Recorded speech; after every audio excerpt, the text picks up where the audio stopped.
ও আমার কলিজার যুবক, জীবনে তো নাপাক কম খাইলা না, মনে চাইছে পার্কে যাবা, দৌড়াইছো, একবারও চিন্তা করো না আমার মালিকের কাছে দাঁড়ানো লাগবে। রাত্রেবেলা দরজা জানালা বন্ধ করে মোবাইল নিয়ে সারাটা রাত কবিরা গুনাহ কইরা কইরা চেহারাটারে নষ্ট বানাইছো। নিজের মনে করো মহাপণ্ডিত, অথচ আমার মাওলা জানে তুমি বড় চরিত্রহীন। সারা রাত মোবাইল দেখা দেখা কবিরা গুনাহ করেছো। আজকে তোমার চেহারার মধ্যে নূর নাই, কোনো আলো নাই, চেহারায় কোনো মায়া নাই। ও যুবক, মনে চাইছে নামাজ পড়বা না, পড়ো নাই। মনে চাইছে আলেমের বিরুদ্ধে লেখবা, লেখছো, একবারও চিন্তা করো নাই যে গীবতের হিসাব দেওয়া লাগবে। আল্লাহর কাছে কেমনে দাঁড়াবো? রহমতের নবী ও আল্লাহর বান্দারা চোখের পানি ছেড়ে কাঁদেন আল্লাহর আদালতের ভয়। তোমার কোরআন আমার কোরআন, তোমার কাবা আমার কাবা, তোমার ধর্ম আমার ধর্ম, তোমার কালেমা আমার কালেমা। দুনিয়াতে তুমি আমি আসছি, সিস্টেম কি? শুধু রংপুরের মানুষ মনে হয় লুঙ্গি পরে জমিনে জন্ম নিছো। সবাই এক, বিদায় বেলা কাফনের সংখ্যা হবে সমান 3টা। বড় লোক টাকার গরমে সম্মানে কেউ একটা কাফন বাড়াইয়াও দিবে না। রিক্সার ড্রাইভার গরিব যদি মরিয়াও যায়, একটা কাফন গরিব হওয়ার কারণে কমাইয়াও দিবে না। আমাকেও 3 কাফন, তোমাকেও 3 কাফন, কালার হবে আলাদা। আমগো হুজুরগো কাফনের কালার একরকম, আপনাদের আর এক রকম না। সবার বেলায় কালার কি? সাদা এক কালার হবে। কাফনের উপরে লেখা থাকবে বড় হুজুরের লাশ, কাফনের উপরে লেখা থাকবে রংপুরের নেতার লাশ। না রে বাবা, কোনো কিছু লেখা থাকবে না। তাহলে এত বাহাদুরি কেন? আজ আমি বক্তা বক্তা ভাব দেখাই, তুমি ক্ষমতা টাকার ভাব দেখাও। যত ভাব দেখাই না কেন, সাদা কাপনে যেদিন ঢুকবি সেদিন সব বাহাদুরি শেষ হয়ে যাবে। কবরের সাইজও হবে এক, ওই কবরে প্রশ্ন হবে 3টা, তাও সবার বেলা এক। রবের পরিচয় দাও, ধর্মের পরিচয় দাও, রহমাতুল্লিল আলামিনের পরিচয় দাও। রহমতের নবী বলেন, এই প্রশ্নের জবাব যে দিবে তার কবর হবে রওজাতুম মির রিয়াজিল জান্নাহ, আর যে জবাব দিতে পারবে না তার কবর হবে হুফরাতুম মিন হুফারিন নার। কে পারবে জবাব দিতে? আমরা হুজুরেরা। গ্যারান্টি আছে? ওরে আমগো হুজুরগো যদি কবরের প্রশ্নের জবাব দেওয়ার গ্যারান্টি থাকতো, জান্নাতের সার্টিফিকেট পাইছেন 10 জন সাহাবা।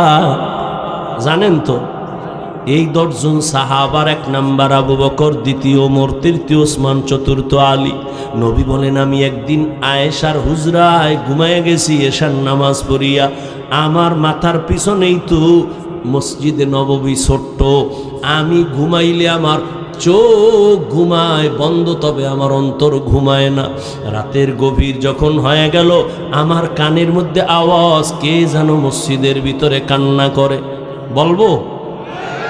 মসজিদে কে যেন কান্না করে। হঠাৎ আমি একটু সজাগ হইয়া বের হইলাম।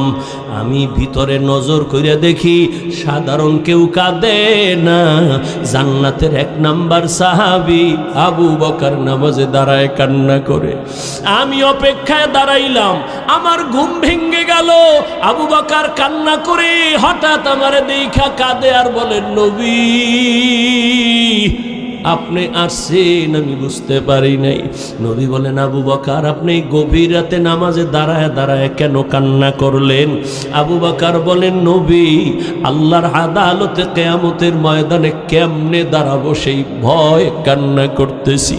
নবী বলেন, আপনার তো জান্নাতের সার্টিফিকেট হাতে আল্লাহ দিয়েছেন, এরপরও আপনার ভয় কেন? আবু বকর বলেন, ইয়া রাসূলুল্লাহ কিয়ামতের ময়দানে যদি আমার আল্লাহ কোনো কারণে বেজার হইয়া জান্নাতের সার্টিফিকেটের টিকিট ক্যান্সেল কইরা দেয়, আমার উপায় কি হবে রে ও নবী? এই ভয়ে কান্না করি, কারণ আপনিই তো বয়ান করেছেন হাসরের ময়দান বড় কঠিন হবে। এই জমিন হবে হাসরের মাঠ, জমিনের আরাফার ময়দান হবে আল্লাহর আদালত। সমস্ত নারী আর পুরুষগুলো হাসরের ময়দানে উলঙ্গ দাঁড়াবে। রহমতের নবী চোখের পানি ছেড়ে কাঁদেন। সূর্য নিচে নেমে আসবে, সূর্যের তাপে জমিনটা তামা হয়ে যাবে। অন্যদিকে জাহান্নামের আওয়াজ, জাহান্নাম চিল্লাইবে আর বলবে, ও আল্লাহ, গুনাহগার বেনামাজিগুলো কই? গুনাহগারের আমার পেটে দাও ক্ষুধা। আল্লাহ বলবে, অপেক্ষা কর, বিচারটা শেষ করিয়া নেই। ও নবী, আপনিই তো ভয়ঙ্করের বয়ান করেছেন, তখন উপায় কি হবে? নবী আপনিই বলেছেন এমন অহংকারী আওয়াজ আসবে জাহান্নাম থেকে। অন্যদিকে আল্লাহ নিজে রাগান্বিত কুদরতের আওয়াজ দিবেন। আল্লাহ রাগ হয়ে আওয়াজ দিবেন, লিমানিল মুলকুল ইয়াউম লিল্লাহিল ওয়াহিদিল কাহ্হার। আল্লাহ পাকের কুদরতি আওয়াজ যখন হবে, হাসরের ময়দানটা থরথর করে কেঁপে উঠবে। মানুষ নয়, নবীদের কোনো গুনাহ নাই, তারাও কান্নায় বিভোর। আদম নবী কাঁদবেন, মুসা নবী কান্না করবেন, ঈসা নবী কান্না করবেন। উম্মতেরা পাগলের মতো দৌড়াবে নবীদের কাছে সুপারিশের জন্য। ওদিকে জাহান্নামের আওয়াজ আমার নবী সহ্য করতে পারবেন না। নবীজি বলছেন, আমি তখন জাহান্নামের আওয়াজ দেখা সিজদায় পড়ে বলবো, আল্লাহ, জাহান্নামের ফিরাও, আমার একটা উম্মত যেন জাহান্নাম গ্রাস করতে না পারে। যদি জাহান্নামে যায় আমি জান্নাতে যাব না।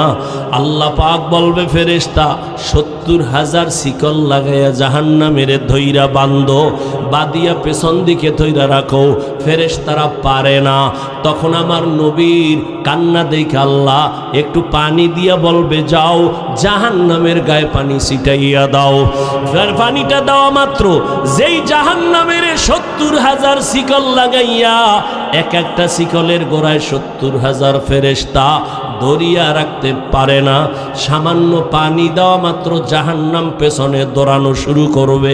ফেরেশতারা বলবেন, ও আল্লাহ, যেই জাহান্নামের শিকল লাগাইয়া ধরে রাখতে পারি না, ওই জাহান্নাম একটু কেমন পানি দিলা মাত্র পেছনে দৌড়ায়। এটা কি জমজমের বরকতি পানি নাকি হাউজে কাউসারের পানি? এই পানিটাকে নাকি আবে হায়াতের পানি, না দুনিয়ার কোনো বরকতি সমুদ্রের পানি? আমার আল্লাহ বলবে, না না, এই পানি আবে হায়াতের পানিও না, জমজমের পানিও না, কাউসারের পানিও না। এই পানি আমার মায়ার নবীর গুনাহগার উম্মতের চোখের পানি। আমার নবীর গুনাহগার উম্মতেরা চোখের পানি ছেড়ে গুনার জন্য কান্না করেছে। আমি মাওলাই পানি জাহান্নাম নিভানোর জন্য রেডি রাখছি। ও আল্লাহর বান্দারা, আল্লাহর ভয় অন্তরে জমা করো। তোমার মতো যুবক স্কুল কলেজে পড়িয়াও নামাজ পড়ে, পর্দা করে, তুমি কেন পারবা না?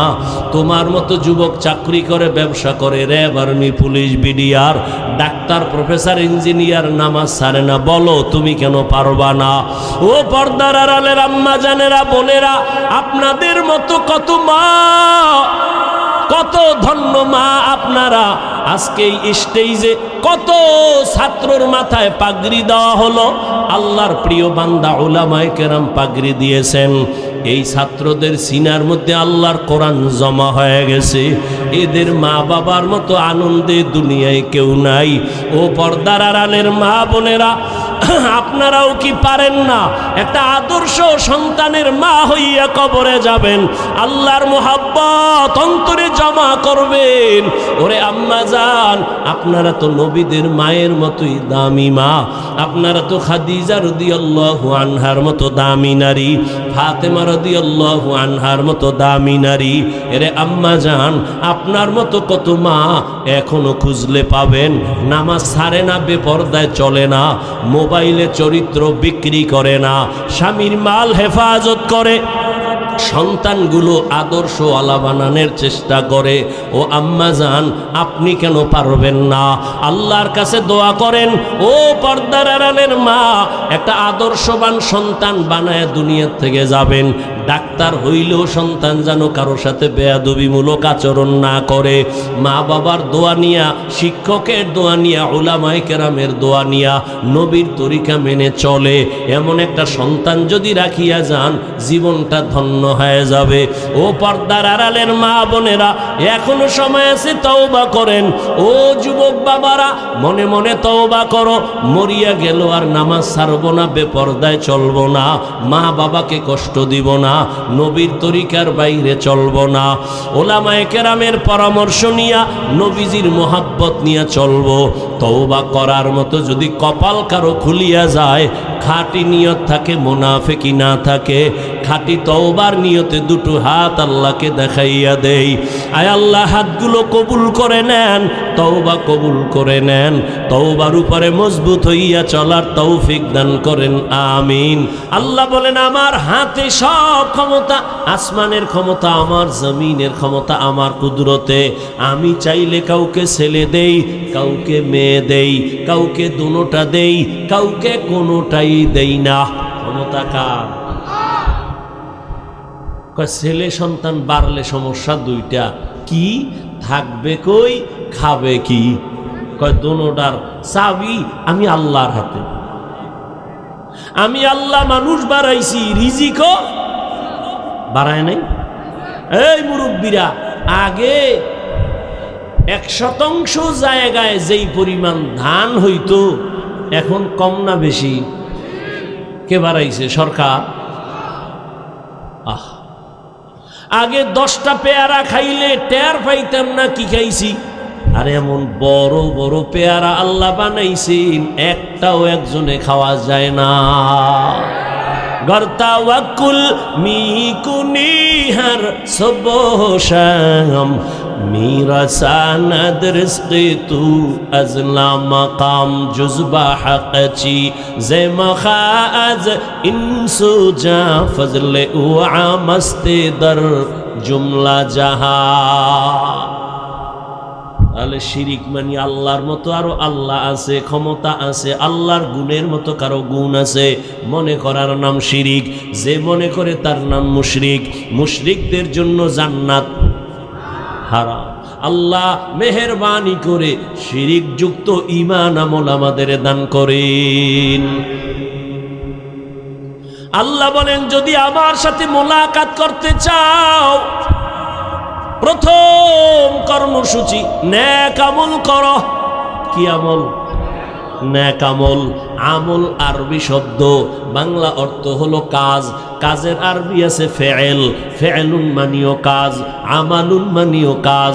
ফেয়েল এমন কাজ করা মাত্র ক্রিয়া শেষ, আমল এমন কাজ যেটা করার পরে ক্রিয়া চলমান, শেষ হয় না।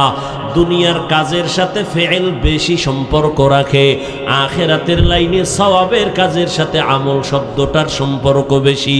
এই আমল আবার দুই প্রকার, নেক আমল আর বদ আমল। ফরজ ওয়াজিব, সুন্নত মুস্তাহাব, ফরজে আইন, সুন্নতে জায়েদা মুআক্কাদা, সবগুলো নেক আমল। হারাম মাকরু তাহরিমি তানজি, গুনাহে সাগীরা কবিরা, কুফর শিরিক বেদাত, সব হলো বদ আমল। আবার এই বদ আমল আবার দুই প্রকার, ফাহশা আর মুনকার। ইন্নাস সালাতা তানহা আনিল ফাহশাই ওয়াল মুনকার ওয়া লাযিকরুল্লাহি আকবার। মুনকার বদ আমল, ফাহশাও মানে বদ আমল। ফাহশা এমন বদ আমল যেগুলো বুঝার জন্য বিবেক যথেষ্ট, দলিলের কাছে যাওয়া লাগে না। মুনকার এমন বদ আমল দলিল দিয়েই দলিল ছাড়া কখনো বিবেক দিয়ে সমাধান হয় না।